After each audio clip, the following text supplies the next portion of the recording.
مزید انشاءاللہ جب بریک پہ سے واپس آئیں گے تو پھر ہم آپ کے پیغامات کو شامل کر لیں گے. تو میں ان احادیث مبارکہ کا تذکرہ کر رہا تھا کہ جو ان دونوں صاحبزادوں حضرت حسنین کریمین کی فضیلت کو واضح کرتی ہیں. حضرت ابن عمر رضی اللہ تعالیٰ عنہ سے روایت ہے کہ رسول کریم صلی اللہ علیہ وآلہ وسلم نے فرمایا کہ حسن اور حسین دنیا کے میرے دو پھول ہیں. حضرت اسامہ بن زید رضی اللہ تعالیٰ عنہ فرماتے ہیں کہ ایک رات میں کسی ضرورت سے سرور کائنات کی خدمت میں حاضر ہوا. آپ صلی اللہ علیہ وآلہ وسلم باہر تشریف لائے تو کسی چیز کو اٹھائے ہوئے تھے جسے میں نہیں جان سکتا تھا. جب عرض حاجت سے فارغ ہوا دریافت کیا کہ حضور یہ آپ کے پاس کیا ہے. آپ نے چادر مبارک ہٹائی تو میں نے دیکھا کہ آپ کے دونوں پہلوؤں میں حضرت حسن اور حسین موجود ہیں. آپ نے فرمایا کہ یہ دونوں میرے بیٹے اور میرے لخت جگر اور میرے نواسے ہیں. اور پھر فرماتے ہیں کہ اے اللہ میں ان دونوں کو محبوب رکھتا ہوں, تو بھی ان کو محبوب رکھ, اور جو ان سے محبت کرتا ہے اس کو بھی محبوب رکھ. مشکات صفحہ نمبر 570. حضرت ابو ہریرہ رضی اللہ تعالیٰ عنہ روایت کرتے ہیں کہ رسول اکرم صلی اللہ علیہ وآلہ وسلم ایک بار اس حال میں باہر تشریف لائے کہ آپ کے ایک کاندھے پر حضرت حسن اور دوسرے کاندھے پر حضرت حسین سوار تھے. یہاں تک کہ ہمارے قریب تشریف لائے اور فرمایا کہ جس نے ان دونوں سے محبت کی اس نے مجھ سے محبت کی, اور جس نے ان دونوں سے دشمنی کی اس نے مجھ سے دشمنی کی. شرف موابط صفحہ نمبر 31. سیدہ فاطمہ زہرا سلام اللہ علیہ فرماتی ہیں کہ میں حسن اور حسین کو لے کر اپنے والد محترم کی خدمت میں حاضر ہوئی اور عرض کیا کہ ابا جان یہ آپ کے دونوں نواسے ہیں, انہیں کچھ عطا کیجیے. رسول کائنات فرماتے ہیں کہ میرے لیے حسن کے لیے میری ہیبت اور سیادت ہے, اور حسین کے لیے میری جرأت اور سخاوت ہے. شرف موابط صفحہ نمبر 72. حضرت جعفر صادق بن محمد رضی اللہ تعالیٰ عنہ سے روایت ہے کہ سرکار دو عالم صلی اللہ علیہ وآلہ وسلم کے سامنے ایک بار جب حضرت حسن اور حسین رضی اللہ تعالیٰ عنہ کم سنی کے زمانے میں ایک دوسرے سے کشتی لڑ رہے تھے, اور حضور اقدس صلی اللہ علیہ وآلہ وسلم بڑے ذوق و شوق کے ساتھ انعامات کے ساتھ اس کشتی کو دیکھ رہے تھے. تو حسن رضی اللہ تعالیٰ عنہ سے حضور فرماتے ہیں کہ حسن حسین کو پکڑ لو. حضرت فاطمہ جب یہ منظر دیکھتی ہیں تو بڑے تعجب سے عرض کرتی ہیں کہ ابا جان آپ بڑے سے فرما رہے ہیں کہ چھوٹے کو پکڑ لو. تو حضور نے فرمایا کہ میں دیکھ رہا ہوں کہ دوسری جانب جبرائیل حسین سے کہہ رہے ہیں کہ حسن کو پکڑ لو. سبحان اللہ. نور الوسائل صفحہ نمبر 144. حضرت علامہ نصفی علیہ رحمہ تحریر فرماتے ہیں, یہ واقعہ میں اس لیے شامل کرتا ہوں کہ میرے دوست مجھے میسج کر کے کہتے ہیں کہ اس واقعے کو ضرور شامل کیا کریں, تو اس لیے ہر بار میں اس کو شامل کرتا ہوں کہ حضرات حسنین کریمین نے 2 تقریر لکھی, ہر ایک نے کہا کہ ہماری تحریر بہت اچھی ہے. تو فیصلے کے لیے اپنے والد محترم حضرت علی کرم اللہ وجہ الکریم کے پاس لے گئے. اچھا یہ کل کے جو پروگرام ہے ہمارا فضیلت حضرت علی کرم اللہ وجہ الکریم آپ کی خدمت میں پیش کی, تو تاریخ اس بات کی گواہ ہے, تاریخ اسلام اس بات کی گواہ ہے کہ حضرت علی کرم اللہ وجہ الکریم بہترین جج تھے, بہترین فیصلہ ساز تھے, اور اتنے بہترین فیصلے آپ صادر کیا کرتے تھے کہ جس پر کسی کو کوئی اعتراض نہیں ہوتا تھا, اور اگر کوئی اعتراض رکھتا بھی تھا تو وہ آپ کی ہیبت کے مارے اور اس خوف سے کہ اگر میں کہیں تذکرہ کروں گا کہ حضرت علی نے یہ فیصلہ غلط کیا تو اس کو کوئی تسلیم نہیں کرے گا. یعنی کہ بغیر کسی دباؤ کے اور بغیر کسی پریشانی کے آپ اس طرح کے فیصلے آپ کیا کرتے تھے. تو حضرت علی کرم اللہ وجہ الکریم کی خدمت میں یہ فیصلہ بھی پہنچا. جیسا میں بتا رہا ہوں کہ بڑے حیرت انگیز فیصلے آپ کر چکے تھے, مگر یہ فیصلہ آپ سے نہیں ہو سکا, اس لیے کہ دونوں صاحبزادوں کو دل و جان سے پیار کرتے ہیں. باپ کے لیے اولاد ویسے میں برابر ہوتی ہے, اور ایسا باپ اور ایسی اولاد تو والد کو کبھی بھی منظور نہیں تھا کہ وہ کسی ایک کی دل شکنی کریں اور کسی ایک کو منظور نظر ٹھہرائیں. تو فرماتے ہیں کہ تم اپنی ماں کے پاس چلے جاؤ, ماں تمہیں بہتر فیصلہ کر سکتی ہے. دونوں صاحبزادے اپنی والدہ محترمہ کی خدمت میں حاضر ہوتے ہیں اور کہتے ہیں کہ اماں جان آپ ہی فیصلہ کر دیجیے کہ ہم میں سے کس نے اچھا لکھا ہے. اچھا, جو تاریخ پڑھتے ہیں وہ یہ جانتے ہیں کہ بے شمار خواتین ایسی تھیں جو صاحبزادی رسول صلی اللہ علیہ وسلم کی خدمت میں آیا کرتی تھی اور اپنے معاملات اور اپنی پرابلمس ان کی خدمت میں رکھا کرتی تھی, اور آپ بہترین فیصلے کیا کرتی تھی. تو یہ فیصلہ آپ بھی نہیں کر سکتی. کہتی ہیں کہ تم ایسا کرو کہ اس معاملے میں اپنے نانا جان کے پاس چلے جاؤ. حضور اقدس صلی اللہ علیہ وآلہ وسلم کی خدمت میں یہ دونوں صاحبزادے حاضر ہوتے ہیں اور عرض کرتے ہیں کہ نانا جان اب آپ ہی فیصلہ فرما دیجئے کہ ہم دونوں میں سے کس کی تحریر اچھی ہے. تو کائنات ساری جانتی ہے کہ دنیا کے بہترین فیصلہ ساز حضور صلی اللہ علیہ وآلہ وسلم سوچ میں ہے کہ اگر میں حسن کی تحریر کو اچھا کہوں تو حسین کو ملال ہوتا ہے، اور اگر حسین کی تحریر کو عمدہ کہوں تو حسن کو رنج پہنچتا ہے، اور کسی ایک کا رنجیدہ ہونا میرے لیے قابل قبول نہیں. آپ فرماتے ہیں کہ میں اس کا فیصلہ نہیں کر سکتا، میں جبریل امین سے کہوں گا کہ وہ اس کا فیصلہ کریں. حضرت جبریل بحکم رب جلیل نازل ہوتے ہیں اور عرض کرتے ہیں کہ یا رسول اللہ صلی اللہ علیہ وآلہ وسلم یہ میرے بھی اختیار سے باہر ہے، اس کا فیصلہ خالق کائنات خداوند قدوس ہی کر سکتا ہے، اور اسی لیے میں اس کے حکم سے ایک سیب لے کر آیا ہوں.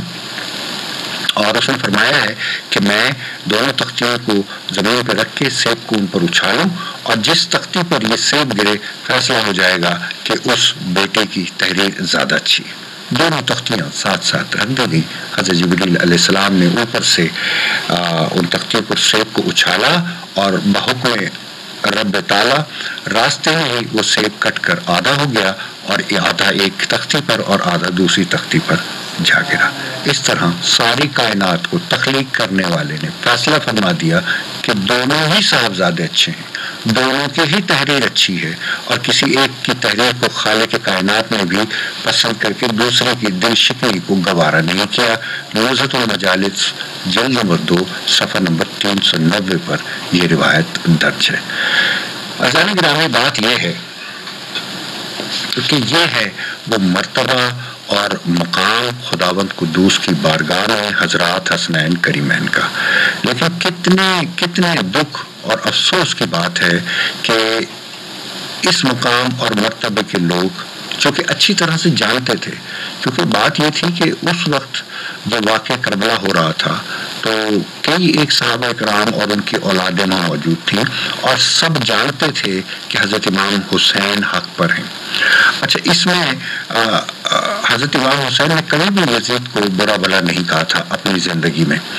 اور جو اس کا عمل تھا وہ اس کے ساتھ تھا، اور آپ انتہائی بدواری کا مظاہرہ کرتے ہوئے اسے اگنور کیا کرتے تھے. اور اس لیے بھی یزید کو برا بھلا نہیں کہا جا سکتا کہ حضرت امام حسین کے ساتھ اس کی عناد تھی، یا اس نے کسی حسد یا بغض کی وجہ سے حضرت امام حسین کو شہید کیا. اصل مسئلہ یہ تھا کہ حضرت امام حسین ایک امام ہو کر، نواسہ رسول ہو کر، کسی طور یہ برداشت نہیں کر سکتے تھے کہ کوئی بھی کام شریعت کے خلاف ہو، اور ایک ایسا کبیج شخص کہ جو مسلمانوں کے لیے قابل قبول نہ ہو، وہ منصب خلافت پر فائز ہو، اور وہ اس کے فیصلوں سے دین اسلام کو نقصان پہنچے. آپ کی لڑائی جو یزید کے ساتھ تھی وہ یقیناً تخت کے لیے نہیں تھی، بلکہ آپ کو یہ بات اچھی طرح معلوم تھی کہ یہ فاسق و فاجر ہے، اور یہ مسلمانوں میں بہت بڑے انتشار کا باعث ہے. دوسرا، جس طرح سے اس کی تخت نشینی ہوئی وہ تو ساری روایات میں اپنی کتاب میں درج کر چکا ہوں، یہاں پہ میں کبھی بھی اس کو بیان نہیں کرتا. اور تاریخ کی کتابوں میں درج ہے، آپ تاریخ تبریز پڑھیں، آپ تاریخ الخلفاء پڑھیں، آپ تاریخ جدون پڑھیں، آپ کو پوری ایک چیز مل جاتی ہے جو آپ کے ذہنوں میں سوال ہوتے ہیں اس حوالے سے، جو آپ جاننا چاہتے ہیں، وہ سارا کا سارا جو ہے آپ کو وہاں سے مل جاتا ہے. تو حضرت امام حسین رضی اللہ تعالیٰ عنہ کا جو اختلاف تھا یزید کے ساتھ، وہ صرف اور صرف اس کے شرعی نہ ہونے کا تھا، اور آپ یہ جانتے تھے کہ یہ شخص غاصب ہے، اور اس نے مملکت اسلامیہ پر اپنے طاقت، اپنے زور اور جبر کے ساتھ قبضہ قائم کر رکھا ہے. یہی وجہ تو تھی کہ وہ جو اہل کوفہ اور بصرہ حضرت امام حسین رضی اللہ تعالیٰ عنہ کی خدمت میں خطوط لکھ رہے تھے. اچھا، یہ خطوط صرف اسی وقت نہیں تھے کہ جب حضرت امام حسین مکہ معظمہ میں قیام پذیر تھے، مدینہ میں بھی جب آپ تشریف فرما تھے، اور بیعت سے پہلے بھی بہت سے لوگوں کو جب یہ علم ہو چکا تھا یا ان کو یہ ادراک ہو گیا تھا کہ آنے والے دنوں میں جو ملت اسلامیہ کا خلیفہ ہے وہ یزید ہوگا، تو اس وقت سے وہ بے چینی محسوس کر رہے تھے. تو ثابت یہ ہوا کہ جرمدار صرف یزید نہیں تھا، بلکہ جرمدار وہ تمام اہلیان کوفہ اور اہلیان بصرہ تھے جو جانتے تھے کہ یزید حق پر نہیں ہے، لیکن پھر بھی ڈر کے ساتھ، خوف کے ساتھ، کسی نہ کسی مصلحت کے ساتھ، اور یقیناً اس میں کچھ ایسے لوگ بھی تھے کہ جو اپنے ذاتی مفاد اور اپنے ذاتی فائدے کو ترجیح دیتے تھے، وہ اس کا ساتھ دے رہے تھے۔ تو حضرت امام حسین رضی اللہ تعالیٰ عنہ کی جنگ صرف یزید کے ساتھ اس لیے نہیں تھی کہ وہ تخت پر برجمان ہو گیا تھا، بلکہ ایک سسٹم کے خلاف آپ نے بغاوت کی تھی۔ اس سسٹم کو آپ تسلیم نہیں کر رہے تھے، اور تسلیم نہ کرنے کی وجہ ظاہر سی بات ہے یہ ہے کہ آپ نواسہ رسول تھے، علم میں، عمل میں، قول میں، اقرار میں، اپنے ہر ایک پہلو سے آپ نے دنیا کو ثابت کیا تھا کہ آپ ہی بہترین امام ہیں۔ ایسا نہیں ہے کہ امامت یا خلافت جو ہے وہ خاندان رسول کی ہی ہونی چاہیے، اور اس سے پہلے رسول کائنات صلی اللہ علیہ وآلہ وسلم یہ پیشن گوئی کر چکے تھے کہ خلافت میرے بعد صرف 30 سال ہے۔ اچھا، اب یہ خلافت راشدہ کا ہم ٹائم نکال دیں، حضرت ابوبکر صدیق، حضرت عثمان غنی، حضرت عمر فاروق، اور پھر حضرت علی کرم اللہ وجہ الکریم کے 4.5 سال، تو یہ تقریباً 29.5 سال کی خلافت بنتی ہے، اور اس میں پھر 6 ماہ حضرت امام حسن کی خلافت کو جوڑ دیں تو رسول کائنات کی وہ پیشن گوئی ہر ثابت ہوتی ہے کہ ان کے بعد خلافت محض 30 سال ہے۔ اس کے بعد جو مملکت اسلامیہ کا نظام ہوگا وہ خلافت پر نہیں بلکہ ملوکیت پر ہوگا، یعنی کہ بادشاہی کا نظام ہوگا۔ اچھا، آج ہم جس نظام کو دیکھتے ہیں جسے جمہوری کہا جاتا ہے، یا جس میں ایک وزیر اعظم ہوتا ہے، جس میں ایک صدر ہوتا ہے، ایک کیبنٹ ہوتی ہے، اور وہ کسی ملک کے معاملات کو چلا رہی ہوتی ہے، تو اس سے پہلے رسول کائنات صلی اللہ علیہ وآلہ وسلم اس تمام نظام کو خلیفہ اس تمام نظام کو دیکھا کرتے تھے رسول کائنات کی وفات کے بعد، اور ان کے فیصلے اور ان کا عمل اور ان کا قول بالکل اسی طریقے سے ہوتا تھا کہ جس طریقے سے رسول سے انہوں نے علم حاصل کیا تھا۔ وہ یہی چاہتے تھے کہ ہم اسی طریقے سے عوام الناس پر اپنا تسلط اگر ہمیں قائم رکھنا ہے تو ہمیں ان چیزوں کو اہمیت دینی پڑے گی، یا اسی چیز کا پرچار کرنا پڑے گا کہ جو رسول اللہ صلی اللہ علیہ وآلہ وسلم خلافت کے حوالے سے کہہ گئے تھے۔ تو اگلا جو میرا موضوع ہے یا عنوان جس کے تحت میں آپ سے بات کروں گا وہ ہے یزید کی تخت نشینی، اور تخت نشینی کا احوال بھی میں تقریباً اپنے ہر پروگرام میں آپ کی خدمت میں پیش کیا کرتا ہوں۔ 111 یہ وہ نمبر ہے کہ جس کے بعد ہم کچھ دیر کے بعد آپ سے بات کریں گے۔ میں اپنے آج ٹاپک کو مکمل کر لوں اور اس کے بعد پھر ہم 111 پر بات کریں گے، لیکن خدا را وہی لوگ مجھے کال کریں کہ جو کوئی ہدیہ سوز و سلام بارگاہ معصوم کربلا، مظلومین کربلا پیش کرنا چاہیں، صرف مجھے وہی کال کر سکتے ہیں۔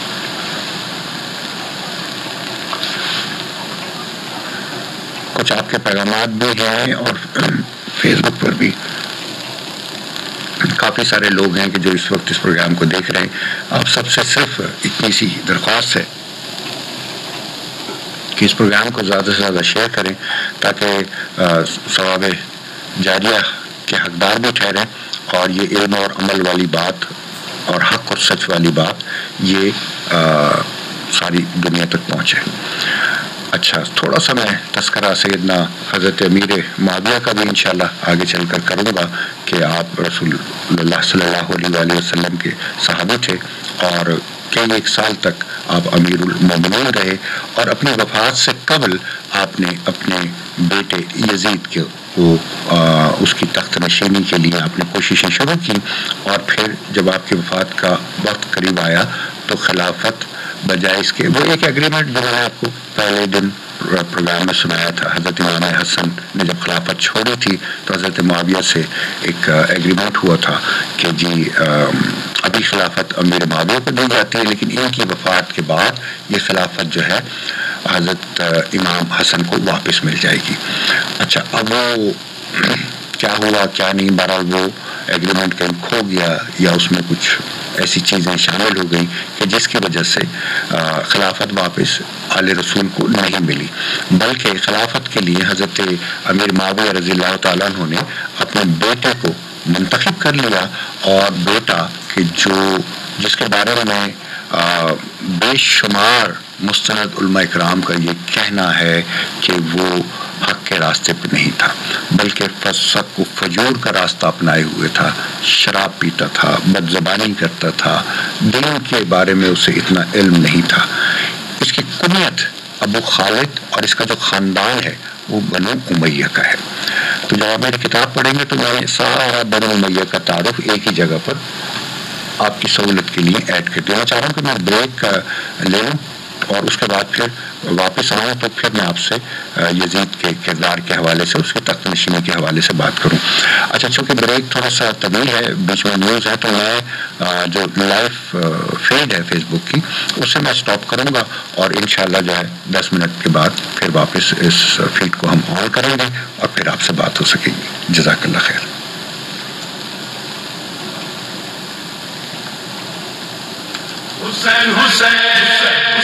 محرم الحرام کا خصوصی پروگرام تاریخ کربلا سلیم گیلانی کے ساتھ۔